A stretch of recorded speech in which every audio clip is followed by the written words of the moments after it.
আজ আমরা জানি যে অভয়ার জন্মদিন এবং সেই উপলক্ষে তার মা বাবা ডাক দিয়েছে সবাইকে পথে নামার জন্য।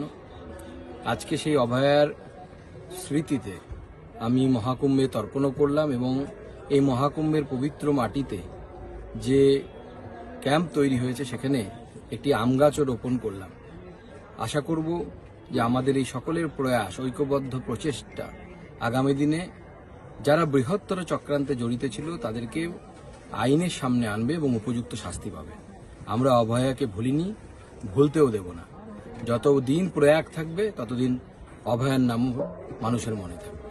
আমি আজকে আমার মেয়েদেরকে সাথে নিয়ে আজকে এই গাছ, আম গাছ এখানে রোপণ করলাম।